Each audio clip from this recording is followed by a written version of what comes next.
Bitcoin and me.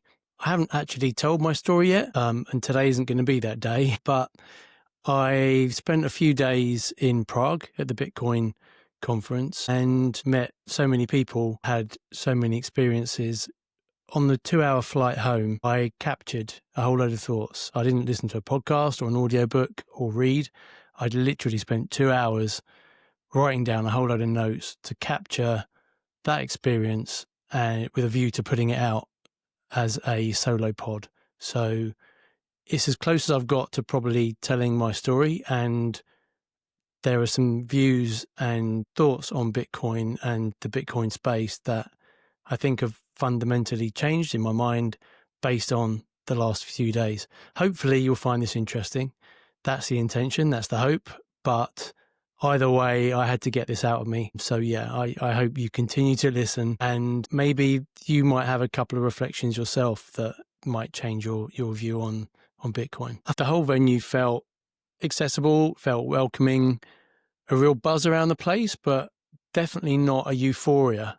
I wouldn't explain it as. So it didn't feel like real high levels of excitement like when you go to a concert or a high pressure football match or something where you've got, literal fanatics going to those events and really creating that kind of insane level of energy. So even when Sailor was around, it felt more alive, but at the same time, it wasn't like the same way that you would see fans outside a football stadium when their favourite player walked past, where everyone's completely going mad and clamouring, or a pop star where all the fans are screaming at them. It's just a slightly different vibe. Bitcoin, I don't know what I was particularly expecting.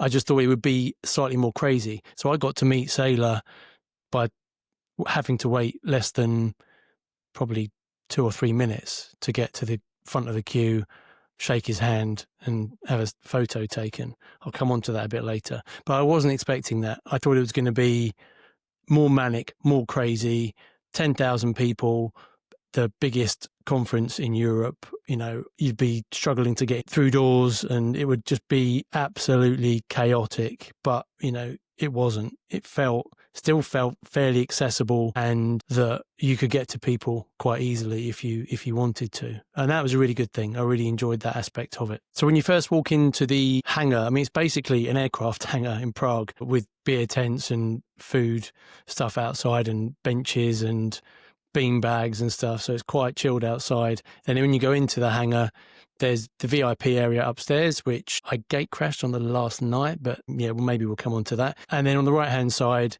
as you go in, you've got the expo. There's a small stage at the back. That's where you've got different stalls, merchants trying to promote their wares, etc. And then as you come in and go to the left, there's the main stage. And that whole area is quite, as much as the expo is very loud, energetic, bright, full of energy, is the best way I can describe it. When you go into the main hall, it just feels very different. It's dark. The stage is lit, but it's just dark. It's quieter because all you've got are the people on stage talking. And actually, I found those two balances quite nice, because at times it was just too intense in the expo hall, and just getting 10 minutes away to go and just sit in the beautifully air-conditioned main stage area in a little bit more subdued surroundings just helped to kind of recharge the batteries a bit. What's great too is you get to meet some of the people who work for the companies that you interact with on a regular basis. So I spent quite a while talking to the Strike team. They were actively looking for feedback from customers. So you know me, I'm never afraid of giving an opinions. I spent quite a bit of time with them talking about some of the things I felt, a lot of the things that I love about Strike, and some of the things that I think they could maybe look to improve on. Likewise with BitKey, I'm a keen BitKey user, and it was great meeting their team, talking to them about the product, things they're working on. It's just nice putting a face to a company and understanding and realizing that there are people behind these brands and these businesses, and they're Bitcoiners and they like talking to Bitcoiners, and it's just good. It's just nice to do that, and it really makes you feel more connected to those companies. Slightly surprised that there were still some, maybe not shitcoinery, but there were exchanges, a couple of exchanges in the expo area, which just kind of didn't quite sit right with me. It's Bitcoin Prague, but it wasn't Bitcoin only everywhere. And there was a wallet where you could store Bitcoin on there as well as lots of other shitcoins. So it's a grey area. For me, it's a principal thing. For the conference that I'm organising with Jace in Bury St Edmunds, I like to think we're both going to stick really true to this, but it's Bitcoin only. And even a company that does Bitcoin and shitcoins, apart from very rare circumstances, I just don't think that that's needed. I don't think that's what we're aiming for. The reflection from that as well was that pure connections are what matter the most. So actually spending time and talking to someone, having that one-on-one connection, that engagement, that interaction, that matters so much. And that's where you get real value from those events. So that led me to some kind of realization that there aren't heroes in Bitcoin, really. We're all heroes. Before the event, if someone had said to me, you are going to shake Michael Saylor's hand and have a photograph taken with him, I wouldn't have believed them. And when it happened, genuinely, I was shaking for 10 minutes afterwards. My hands, the adrenaline running through my body, I was literally shaking, which sounds absolutely ridiculous. I know that, but I was. But speaking to other people about that, and again, just internally reflecting, that was probably one of the least memorable moments of the conference for me, really, when it comes down to it. Meeting other Bitcoiners and having a real connection is something that will always last and something that is within me now, can't be taken away. Whereas a 20-second interaction with Michael Saylor, one of a long queue of people, as much as he was very gracious and gave everyone time, shook hands, took photos, like, so what? Why did I feel the need to do that? I was never going to have a conversation with him. It was all about grabbing the selfie so I can show people who don't really give a shit that I met Saylor. Like, why? I hate that kind of stuff. I don't need to do that. I'm not trying to impress anyone. I'm not trying to say, look at me, wow, I met Saylor. Maybe it's just that old habits die hard, and that's the social media, Insta mentality, which is, if you don't have the proof, it didn't happen. Well, there were some people I met that I've got no physical evidence of meeting them, but they're here, they're inside me, and I don't need a photograph to prove that to anyone. I've got my memory, I've got that connection, and that person hopefully has got the same thing. And that matters so much more than having a photo of me standing next to a person to kind of somehow prove that, we're best mates when we virtually didn't even speak to each other. He obviously would never recognize me if we crossed each other down the street. So yeah, I wasn't expecting to feel like that, but reflecting on the plane coming home, my mind has completely changed. My mindset's completely changed on that front. So on the first night out in Prague, I arrived on the Thursday. I had a great few hours walking around the city, just randomly walking really, because I hadn't done much prep on what to do in Prague. So I just let my feet take me where they were going to take me. And that was great, just walking around the city and kind of taking it all in. And then in the evening, I managed to tag along with the Team GB, so the Bitcoiners from the UK that had headed over to Prague, and got to meet, again, people that I have looked up to, admired from afar on X, like Peter Lane, Richard Byworth, to name but a couple, Jordan Walker, Claire Chisholm was there. So lots of people that I'd either interacted with or just was aware of. When I was sitting around that table, I felt like a complete imposter. It's like, what the hell am I doing here? What must they be thinking? Like, what's this? Who's this guy? Where's he from? What? He's from Suffolk. Well, what's he doing? What's he doing sitting around this table? Now, that is all in my head.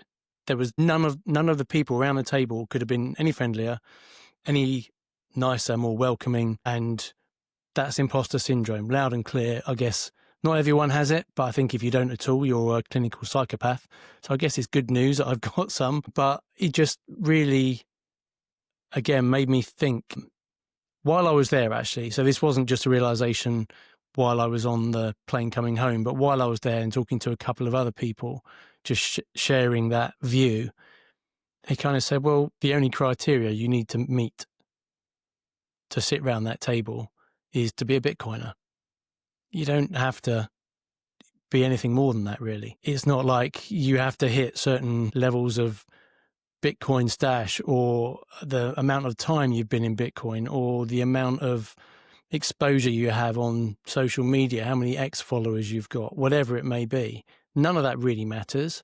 And taking a big step and taking a deep breath, I guess, and reflecting, I'm a Bitcoiner. My motivations are pure and true. I'm not there as for personal gain. I'm there because I want to meet people. I want to learn more about Bitcoin, and that's it, really. I want to try and contribute to Bitcoin as much as I can. And being in Prague at the Bitcoin conference gives me opportunities to meet people that have been there, done that, bought the t-shirt, and I can just learn more myself and find out more how I can and help take Bitcoin forward. But more than that, again, I sort of reflected, I'm doing a podcast, I'm running a conference, I'm helping run events. Like, I'm doing quite a bit and I'm not getting paid for any of it. And I don't want to get paid for any of it. I'm doing it for Bitcoin. I'm doing it to try and help people find accessible ways into Bitcoin, to make it easier for people to find Bitcoin. So if I can't sit around that table with my head held high, knowing that I deserve to be there as much as anyone else around that table, then, sort your head out. Just take a deep breath, have a think. Like, you're not any better or worse than any of those people around the table. We're all just individuals finding our place in Bitcoin and doing what we can. We're all Bitcoiners. You're listening to this, you're a Bitcoiner, probably, hopefully. If you're not, just buy a little bit and then you'll qualify as a Bitcoiner. So if you'd been walking past that table and thought, Jesus, look at all the people around that table. I don't know who that old guy who looks like maybe from Suffolk, don't know him, but everyone else I recognise. Well, you could have pulled a chair up and said, hi guys, I'm from the UK, I'm a Bitcoiner. Now, you probably wouldn't do that because you'd feel the imposter syndrome that I was feeling too. But, we need to snap out of that. We're on the same team. We're trying to achieve the same things. And those kind of mind demons just hold us back. There's no need for that to be the case. Nobody is a hero. Nobody is a legend, except maybe Satoshi, but he wasn't sitting around the table. Being a Bitcoiner is enough, and it's what bonds us. If your intentions are pure and your heart's in the right place, then you deserve a seat at the table. It's as simple as that. Some of the most meaningful interactions I had were from people I didn't even know before the event, and they were just like me, normal Bitcoiners from the UK mostly. So I'd pre-arranged to meet someone via Telegram. We're in a couple of groups together. Goes by the name of Bob, so you know who you are, Bob. And it was great. It was just so nice to put face to the name. And again, it's just instant connection because we know we've got something pretty important to both of us in common and loads of common ground to discuss and explore and challenge each other on. And on the Friday night, a couple of his friends were staying in the same hotel as me, and the four of us just sat down, had a few beers from like 7:30 till 11 o'clock at night. And it just felt like a mini meetup of four guys who'd known each other forever. And if we hadn't all been so knackered after a long day, we'd have probably gone on till 2 a.m. and still not run out of things to talk about. And all of that stuff is what makes these events, even if it's just a meetup in the UK, it's the same thing. The difference was we're in Prague, but fundamentally it's the same thing. Those connections, that common ground and the human interaction is what makes it all so special. The most bizarre thing was I walked away from the strike stand, and a guy on Twitter called One Lost Bitcoin, he came up to me and said he recognized me and was the guy from Twitter that was doing the conference in Suffolk, which was completely shocking and pretty humbling because, again, the imposter syndrome kicks in and you think, well, no one knows me, no one listens to me. I'm shouting out into an empty space. But when you get that, it's quite special and makes you think, well, maybe there isn't an empty void out there and some people are listening. And yeah, it was, again, just an amazing connection and conversation, and spoke to him a few times more that day. Some really good discussions. Hopefully going to stay in touch. He's hopefully going to come to the conference too, and bring his dad. So yeah, it's all of these little things that take place just matter so much more and have longer lasting memories than hearing Sailor talk, meeting Sailor, and any of the other stuff that goes on the stage. That's another thing, actually. The stage area, so the main stage, on the first day, on the Friday, I don't think any of the talks were more than 20% full. The vast majority of people are just interacting in the expo space. They're sitting outside having a beer with friends, new or old, getting something to eat, whatever it may be. There's really isn't that much focus on the speakers themselves and the talks. The only exception was Michael Saylor on the Saturday. It was standing room only. And people were coming in half an hour, 45 minutes before he spoke to get a seat as close to the front as they could. But everyone else was, at my estimation, maybe a quarter full maximum, which really surprised me, because I thought, well, it's going to be packed. There's going to be people in here. Make sure you get in early for the seat you want or whatever it may be, but that really wasn't the case. Sometimes the panels, the firesides, or the individual speakers, there weren't hordes of people sitting there, which sometimes gave it a slightly more muted energy in the room.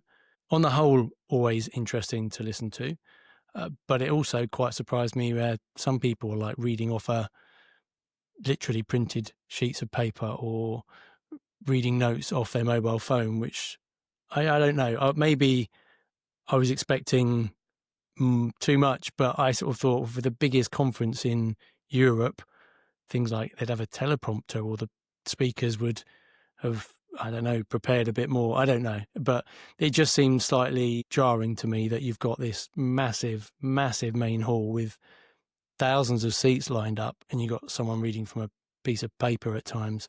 Just seemed a bit antiquated. But yeah, it was still great to be in there.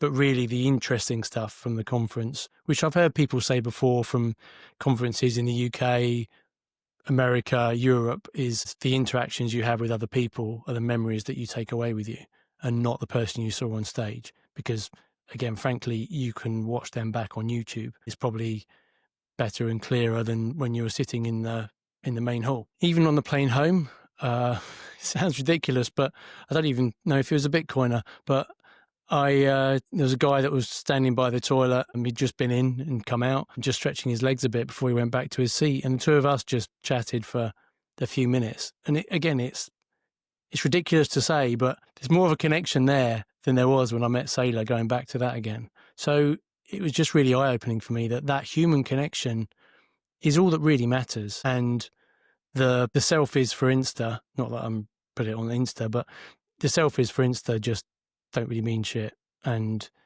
yeah, that's one of my big takeaways from the event. Just going back to the selfies thing again, I was thinking about this and remembering the conversation I had with Nat Cole back on one of my earlier podcasts. And he said, in relation to Bitcoin and number go up, it's not about the money, but it's all about the money. And that kind of felt the same for me with the selfies. It's not about the selfies, but it's all about the selfies. It's that recognition that you've met that person, and it's not enough just to have something in your head, in your brain, in your memory bank. It needs to be captured. It needs to be captured on film. And, well, not on film, I'm showing my age. It needs to be captured in digital form on your phone. But yeah, I really have changed my mindset on that. I couldn't have dreamt of meeting Saylor, shaking his hand, having a photo, but why? What for? Like, how has that changed my life? It hasn't at all. Apart from, I can just say to someone, I met Michael Saylor, and they say either who, which is most likely, or they'll say, wow, that was amazing. What was he like? And what can I say? Don't know, really. He just stood there, shook my hand, smiled, and then I walked away. I mean, what? It could have been a mannequin and I'd have had the same experience. Now, that's a ridiculous thing to say, but it's true. Whereas all of the other interactions with everyone else I met, including some of the well-known people in Bitcoin, were genuine connections and interactions, not a pose for the camera and move on quickly. And again, to be clear, that's not a criticism of Saylor. So many people wanted to meet him, so amazingly gracious that he stood there for a very long time, smiling and having his photo taken. So this isn't a criticism of him. It's just a criticism of myself and that mindset, which is, what's the value? What's the point in that, when even those few minutes I spent queuing up and getting a photo with him would have been better spent actually at a stand talking to someone who's working in the space, or just while I'm queuing up to get a coffee, talking to someone and getting to know them a bit and their story. Something you've probably heard me say before if you listen to my podcast is, people spend money they don't have on things they don't need to impress people they don't like. I love that saying because I think it's a true but a sad indictment of how so many people live their lives, and probably there's a lot of Bitcoiners, me included, who probably used to live their life in that way, but maybe less so now. I think these selfies are along those lines. You know, I didn't really take that picture for my benefit. It was for trying to flex in some ridiculous way that I'd met this guy and proved to people that I had. So it doesn't matter. It's really changed my mind. It's the same if I buy a Porsche, take a photo of it, put it on Twitter, put it on Facebook, whatever. No one gives a fuck. At best, people just think, that's quite a nice car. At worst, they're looking at you thinking, he's only doing that to show off. What's the point? He's just rubbing my face in it. So again, it's probably an extreme view to say that these selfies are akin to that. But yeah, I'm just looking at it completely different now. I think it's similar to how my feelings towards other areas of my life have changed through Bitcoin. So I've been an Arsenal fan all my life. I use that word fan quite advisedly now, because now I say to people I follow Arsenal. I'm not an Arsenal fan, because fan is short for fanatic. And when you look at football fans coming out of crowds and fighting with people and arguing and over what's basically players on a pitch kicking a piece of leather for their job, how does that change my life? How does that make my life better? How do I let the success or failure of that team make or break my weekend? It's ridiculous, but I spent portions of my life feeling that way. And friends I've said this to quite rightly just say, it's just because Arsenal haven't won anything. If they win something, you'll be singing from the rooftops again. But I honestly don't really think that's true. When Arsenal were playing Real Madrid in the Champions League last season, I missed half the game because I was recording a podcast with Nat Cole.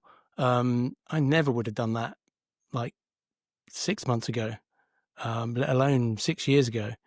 So I think Bitcoin changes you, and it's changed me quite a lot. In fact, the only thing I would probably say I am fanatical about now is Bitcoin. And I don't know if that's a good thing or a bad thing. Maybe I am too emotionally attached to Bitcoin. Maybe I do need to dial it down a bit. My dad took me aside on Father's Day and said to me, Gary, you need to step back from this a bit. You're in too deep in terms of doing the podcast, going to Prague to a conference, organising my own conference, all of these things. His view is it's kind of starting to take over my life. And maybe it is. And again, that's something I've reflected on. But, my conviction is such that if I'm going to be fanatical about something, I'd rather it was Bitcoin than a football club or a band that I like, that I want to go and watch and get crazy about. So yeah, lots of conflicting views on that, really. And I think reflecting on the hero angle again, there have been some genuine heroes in the past. You look at people like Satoshi himself or herself or themselves, who knows, Hal Finney, the cypherpunks. Some of these people gave literal blood, sweat and tears to get us to the point we're at today. And absolutely, those people didn't want hero status. They weren't expecting it. They weren't asking for it. They weren't seeking it. But we do look back on what they achieved and often apply hero status to them. Again, I'm a bit torn. Like, are they really heroes, or were they doing what their heart told them to do? Were they doing what they felt compelled they had to do?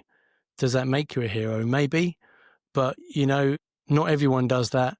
And not everyone who follows their heart gets the kind of success or recognition that some of those people have. But I think I've thrown around phrases like legend and hero just in general day-to-day life, probably a bit too casually. And to call someone that's got loads of followers on Twitter a hero is just quite shallow. We're all heroes. We're all doing our part, some more than others. But I think if you have conviction, if you take action, whatever that action is, however big or small that action is, that makes you as much of a hero as anyone else. So putting people on a pedestal is only really going to end in disaster, because at some point that pedestal is going to fall down. I don't need to list names of the past that have fallen foul of that. But yeah, I think people who get labelled as legends and heroes, it's just not healthy. I think the other reflection I had on the flight home was that I shouldn't just assume that everyone's intentions are as pure and clean as mine. Now, I'm not saying this as some kind of self-promotion or projection. And of course, verify, don't trust. How do you know I'm not talking absolute bullshit right now, and that I'm just trying to do whatever I'm doing for some kind of fiat gain? I know that's not true. I know that's not the case. But, you've only got my word to go on. And that reflection has made me think I shouldn't assume that every Bitcoiner has Bitcoin's best interests, or my best interests if they're doing something to help me, at heart, because the majority probably do, but there might just be a minority that don't. Look at the Catholic Church. Well, maybe don't look at the Catholic Church, but some of the people in the Catholic Church are hiding behind this veil of purity and God-fearing lifestyle, and yet it was rife with paedophilia. So how do you go figure? How can you judge someone's intentions just because of the cause? Let's call it that. Just because of the cause they're aligning themselves with. So freedom, money, self-sovereignty, anti-government, power to the people, accessible to everyone, not just big institutions and the rich. All of these things are fantastic, amazing things about Bitcoin that we all get excited about. But it also could be a great place for someone with a more selfish and nefarious outlook to hide within. Now, I'm hoping there aren't any. I think I've just been too open and trusting and believing that everyone has the same good intentions as me. We can only know ourselves. We can't know other people. And I guess I'm just maybe slightly more guarded now. And there's nothing really that's triggered that apart from just that self-reflection of where my Bitcoin journey has come from and where I'm at now and where I want to be going forward. That's probably taken a slightly more dark angle than I expected to, but I'm just getting these thoughts and feelings off my chest and just putting them out there. Hopefully not in a negative way. Hopefully no one's taking that as a negative, but just to put those thoughts out. And again, maybe it might reframe some of your thinking, or just challenge some of it. Or maybe, again, you think I'm talking complete crap and how could I be so untrusting of people? But as Bitcoiners, as I say, we like to verify, not trust. So I think I've been too trusting. No reasons to not trust anyone, but I probably need to be a little bit more guarded just to make sure that I'm protecting myself and my own integrity. I probably warbled on for long enough now. For anyone that is still listening, thank you.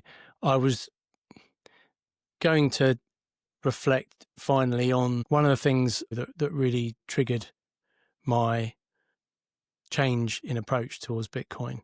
It's when Pete McCormack was on the Monday Spaces with Ashley Giles. So pretty much every Monday at 8:30, there's a Spaces, UK-focused Bitcoin Spaces.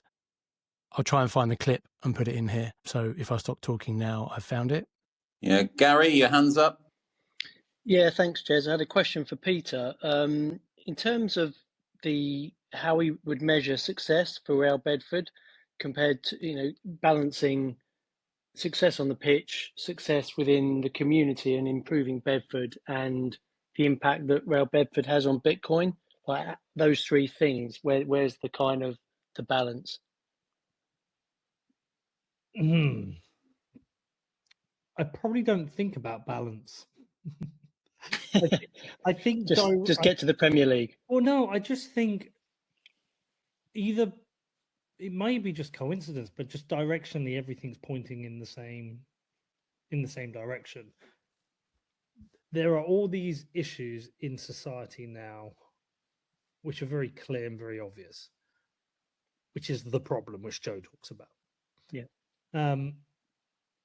We're all in our own way trying to work towards promoting or using the solution.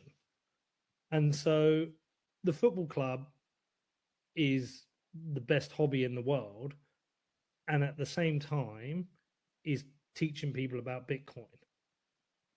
But at the same time is also benefiting our club because we know it's a useful tool for our club.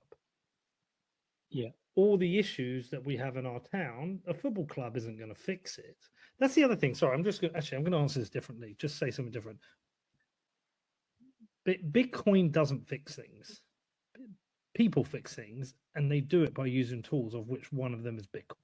And this is a really important point. And this is going back to almost like what I talked about at the start with the podcast, why I stopped doing it. It got boring. And basically, it was a show talking to Bitcoiners about Bitcoin. And how many new people are coming in? I don't suspect many. I think most of them just listen regularly. And every 4 years, we get a handful of new people. And occasionally, someone checks it out. But we're basically just reinforcing what we believe and patting ourselves on the back and going, yeah, that's great. Bitcoin fixes this. Well, where is it fixing things? Who's out there doing things where it fixes things? It doesn't fix on its own. The problems I've got in Bedford aren't fixed by Bitcoin. You don't fix the problem of drug addicts by having Bitcoin or with Bitcoin. You fix it by finding solutions for addiction. You're still going to have addicts in a world which is hyper Bitcoinized. So Bitcoin doesn't fix things. It's a tool that people fix things can use. There you go. I found it. That was good. So yeah, that really sparked something in me and thought, I can't just sit here and wait and hope other people will do things. So start a podcast, be more involved, help out with the planning in Bury St Edmunds where I live, work with the Bitcoin East guys to take the community involvement a step further, build on and help with the great work that has already been put in place, that if it hadn't been there, then I wouldn't have found them in the first place. So, yeah, doing the eating meat in one of the local pubs, setting up a second Friday of every month, casual meet up in a pub for whoever's around, and then things just escalating and me saying to Jace, well, fuck it, let's do a conference. Like, what are we waiting for? Who else is going to do it if we don't? No one else in Bury St Edmunds is going to suddenly think, let's do a Bitcoin conference. So let's just make it happen. And it's just been amazing. Being away in Prague has reinforced for me those decisions were the right decisions, and taking action and taking ownership and just trying to get something done. Now got more speakers lined up because met a few more people, asked them if they'd want to come along, and they're delighted. So the likes of Richard Byworth coming now, we've got James Van Straten, and if things carry on the way they've been going with some of these treasury companies and with Bitcoin price, September in Bury St Edmunds could be absolutely crazy. So this isn't a pitch to go and buy tickets, but go and buy a ticket because it's going to be amazing. And, I want as many UK Bitcoiners to be a part of that. And going to the conference has evolved my thinking about the focus of the conference too. And yeah, I'm just really excited about what's coming in the UK and how I can try and help contribute towards that. This podcast will continue, and hopefully people might keep listening. And yeah, that was it really. I just wanted to gather my own thoughts, even if it was just me talking to an empty space, but putting those thoughts out there. But if you're still listening, it's greatly appreciated, and please keep doing so. I'll have a more interesting conversation where someone else will be speaking a lot more than I am quite soon. So cheers.